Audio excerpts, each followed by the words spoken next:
Hey, welcome back to the show. We've got 3 great stories to discuss with you today, starting with Venezuela, where we have just struck our first ground target. We're also going to discuss the ongoing fraud in Minnesota because it just continues to get worse. And finally, we're going to talk about Iran, where mass protests are currently taking place against the current regime. If you want to go ahead and skip to any of the stories, I've put timestamps in the description below. Let's go ahead and get started.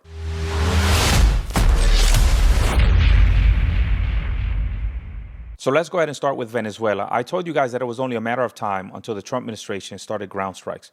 Remember, the opposition on the ground is the one that needs to take back their country. It cannot be the United States. Now, in order for them to do that, they need our help when it comes to these indirect strikes. So this is only the beginning. So let's take a look. Now to the aggressive escalation in President Trump's campaign against Venezuela. Trump saying that the U.S. struck a dock inside that country where drugs were allegedly loaded onto boats. This as the U.S. also carries out another deadly boat strike. Our senior White House correspondent Selena Wang is near Mar-a-Lago, where the president has been spending the holiday week. Hey, Selena, good morning. And Mary, good morning to you. So President Trump says that the U.S. knocked out a big facility in Venezuela. This appears to be the first time that the U.S. has carried out land strikes inside Venezuela. But the president is giving few details here, only saying that there was a major explosion in the dock area where they load the boats up with drugs. The president refused to say whether the military or the CIA carried out this operation. This is the persistent problem that I have with the media.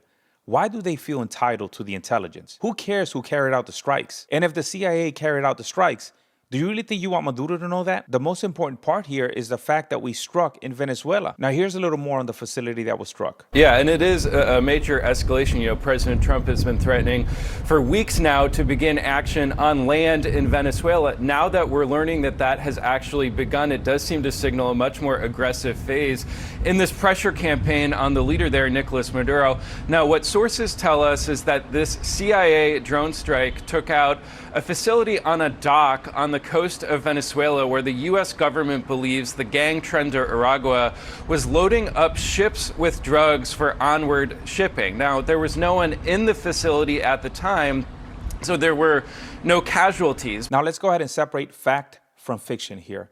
First of all, the CIA has not confirmed that they were the ones who struck the target. I know there's reporting all over the news that says that the CIA used a drone strike to destroy the target. That has not been confirmed. As a matter of fact, the president came out and he didn't want to confirm that either. So I hate the fact that a lot of these news sources are saying, well, our sources tell us, or people familiar with the situation tell us, that the CIA were the ones who conducted the strike via drone. How do they know that? Remember, they don't have to reveal their sources, so they could technically make this stuff up. This is why the media has lost so much credibility. And who knows, maybe by the time I publish this video, it's going to come out that the CIA is the one that conducted the strike.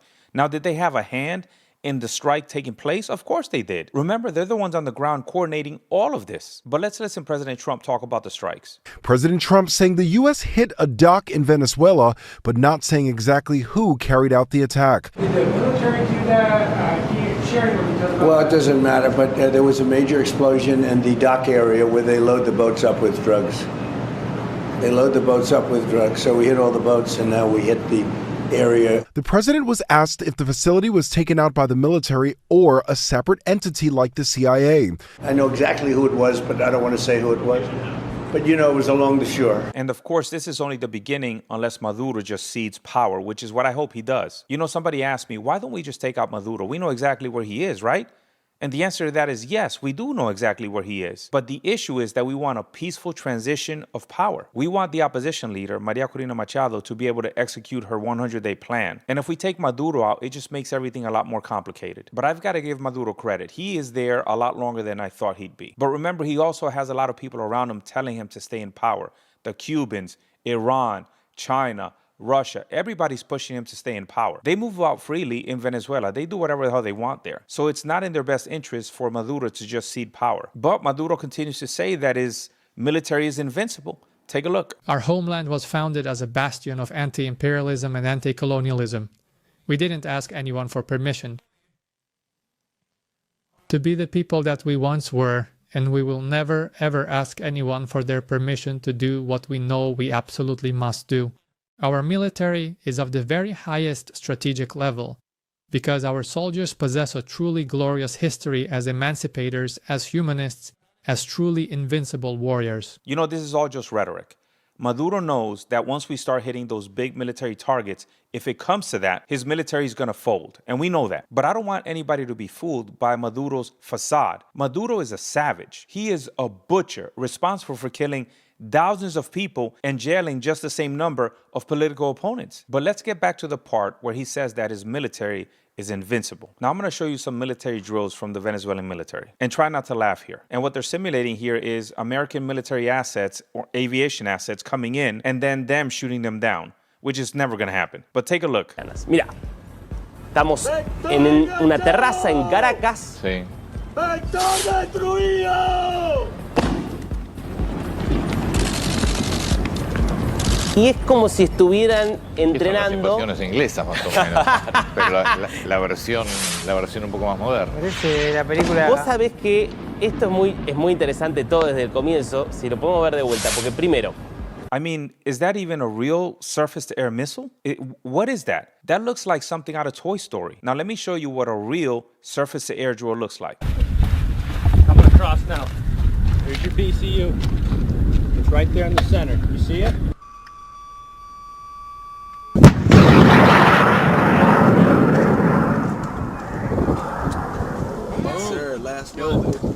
So Maduro can continue spewing all this rhetoric, talking about his military being invincible, putting out all these press releases saying how they're going to take down the capitalists. But in the end, he knows exactly what's going to happen. He's got two choices. He can either cede power and leave peacefully, which is what everybody prefers, or he can put up a fight, which is going to be the last thing he does. As simple as that. So now let's go ahead and move on to our next story, which is Minnesota, where the fraud apparently continues to happen. Local officials are now saying that they're going to go ahead and take a look at a lot of these daycare centers that were shown in Nick Shirley's video. Take a look. Our analysis found all but 2 of the sites have active licenses and were visited at least once by state regulators this year. Some as recently as 3 weeks ago. Many sites, including the Future Leaders Early Learning Center, were cited for safety violations, but there was no evidence of fraud. All child care centers in Minnesota receive 1 annual visit from the Department of Children, Youth and Families from our licensors, and these visits are unannounced. State officials on Monday told WCCO News they're going to visit some sites again because of the concerns raised in the viral video,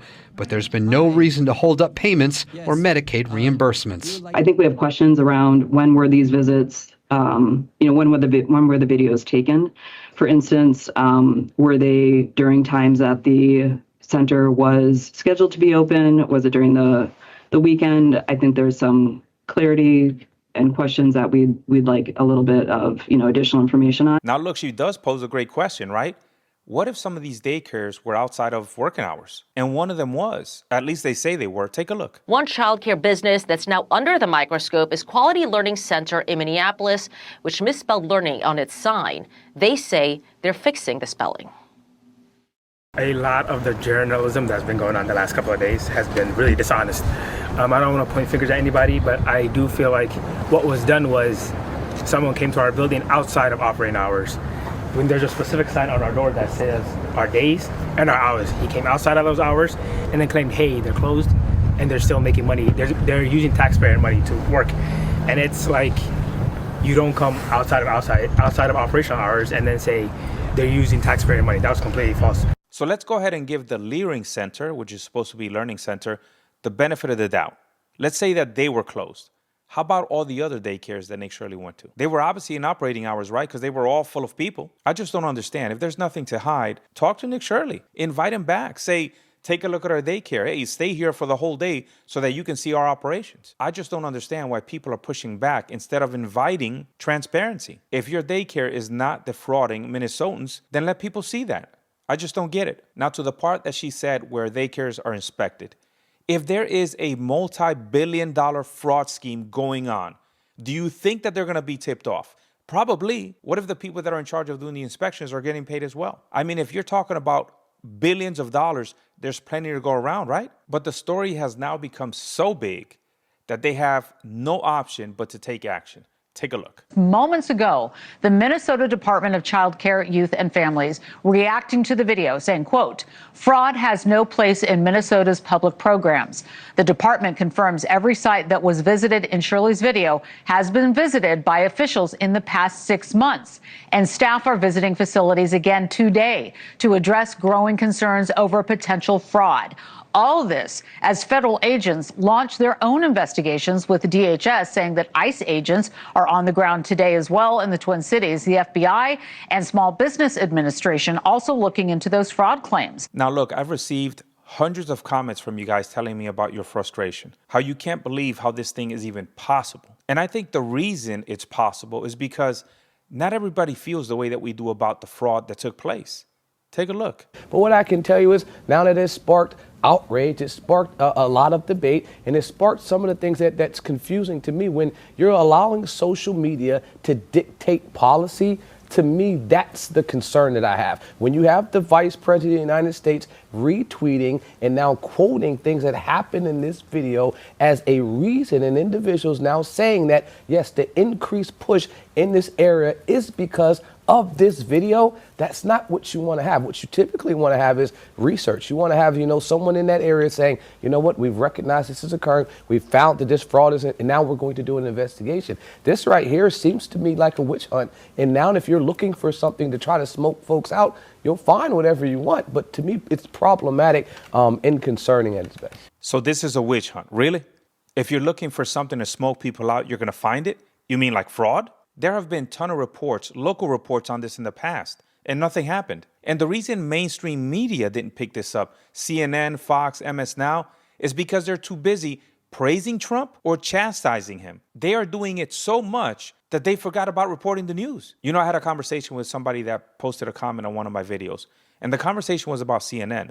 I remember back in the day, I used to watch CNN a lot. They actually had great coverage. It kept me informed on what was happening all around the world, what was happening domestically, what was happening economically. How about now? It seems like CNN is 24/7 Trump. I think one of the things that needs to be mentioned is the fact that sanctuary city policies are making this fraud possible. Take a look. What we're seeing is there's always a tide when it comes to sanctuary jurisdictions where you can hide in plain sight. You see a lot of these fraudsters use a lot of the sanctuary rules and sanctuary protections to, enact criminal fraud just like this. We've been on the ground for so long looking into these states that are conducting these type of material fraud. And when Homeland Security Investigations goes into these businesses, there is criminal activity when it comes to labor trafficking, child trafficking, human exploitation. And that's what we're looking at up there in Minnesota. And you always come back to these sanctuary jurisdictions where you'll find them, like again, hiding in plain sight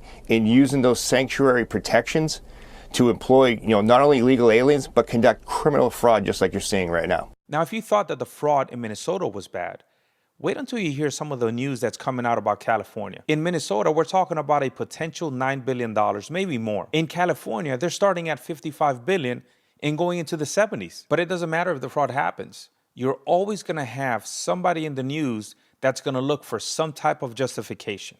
Take a look. The other part of this is an attempt to make this about Somalis in general, as opposed to just about the people who are responsible. It's not really about the fraud. This is absolutely an attack on the Somali community and on immigrants writ large. The vast majority of the Somali residents of Minnesota are citizens. They're not new immigrants. So this is just a further example of the Trump White House doing everything they can to vilify immigrants. So 92 people have been charged, 82 are Somali. So how is the Somali population being targeted? I don't understand. Why does it always have to be about race? Why does it have to be about being a U.S. citizen? So if you're a U.S. citizen, are you exempt from committing a crime? I don't think that's the way it works. So who cares that these Somalis are U.S. citizens? So let's talk about our next topic, which is Iran, where protests have broken out all over the country. Now, I know this sounds like a broken record, but this time I think it's a little bit different. Let's take a look. Again, Malika, protests are gathering momentum in Iran, and this is already the biggest challenge to the regime since the massive demonstrations of 2021. Videos online show riot police deploying tear gas on crowds, and thousands have come out onto the streets angry about inflation and corruption.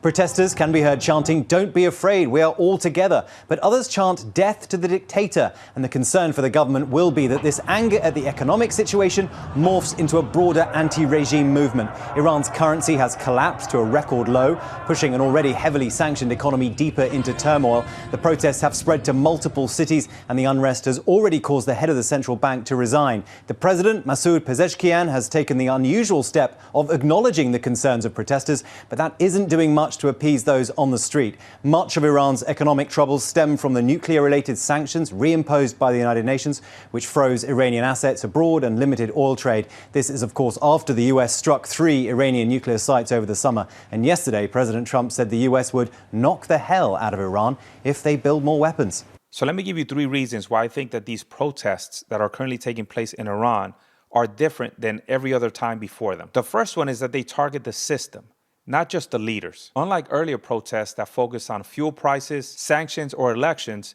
these protests openly reject a number of things, starting with the Islamic Republic itself. That's the first thing it rejects. The authority of the supreme leader. If you hear the riots in the street, people are calling for his ouster, and they're calling him a fraudster. And it's also a fight against enforced religious rule. If you hear the chants in the street, people are chanting, "Death to the dictator." That is a call and a challenge to the regime. The second reason is because in this movement, women are leading and refusing to retreat. Women are now removing their hijabs publicly. They're cutting their hair in protest. And they're even confronting a lot of the security forces directly, which is something that wasn't seen in the past. Now, if you think about it, this strikes at the ideological core of the regime, which relies on controlling women to maintain authority. The third reason is because it's generational. It's not just political or cultural. Remember, younger Iranians did not live through the 1979 revolution. And now they're rejecting clerical rule and they're saying it's outdated. And in the end, what they want is personal freedom.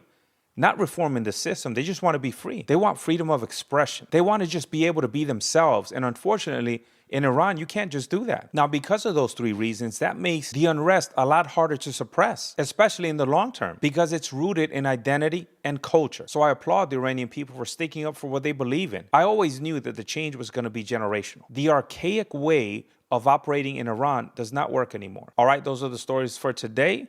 Like, share, subscribe, leave your comments below. And until next time, stay balanced.